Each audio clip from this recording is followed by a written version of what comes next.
Have you ever considered the peaceful calm of living in the countryside, away from the hustle and bustle of city life? It sounds wonderful, doesn't it? But as you imagine settling into that quiet, open space, you might start to wonder about things like, where is the nearest doctor? Or, will I have reliable internet access?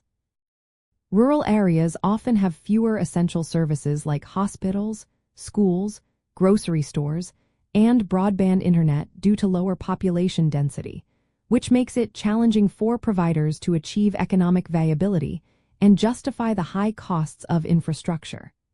These services depend on a certain number of customers to be profitable or sustainable. The primary reason lies in what is known as economies of scale and market size. For a business or service provider, whether it is a hospital, a retail store, or an internet company, there is a minimum threshold of customers needed to cover operating costs and generate a profit or sustain operations.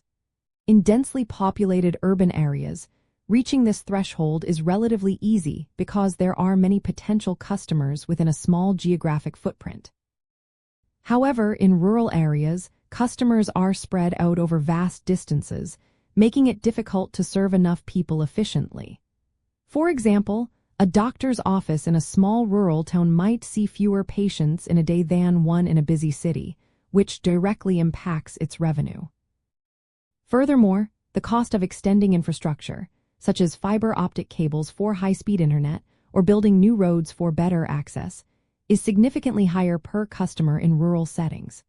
This is because the fixed costs of laying cables or constructing facilities are spread across fewer users. Government funding and subsidies often try to bridge this gap, but they sometimes fall short of covering the true expense for robust, modern services.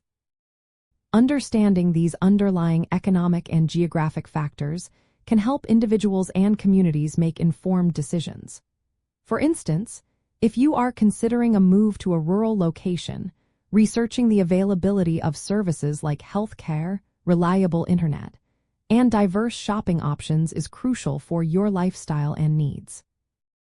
Communities can also proactively work to attract services by demonstrating collective demand, forming local cooperatives, or applying for specific grants designed to support rural development. Service providers use specific metrics, often called population thresholds, or return on investment calculations, to determine the feasibility of opening new locations or expanding existing ones. These calculations weigh the potential revenue against the high fixed costs of infrastructure and staffing. When these numbers do not add up, services naturally gravitate towards areas with higher customer concentrations. Ultimately, the availability of essential services in rural areas boils down to a complex interplay of population numbers, economic feasibility, and infrastructure costs. By recognizing these challenges, we can better appreciate the efforts required to bring vital resources to every community and understand the trade-offs involved in choosing different living environments.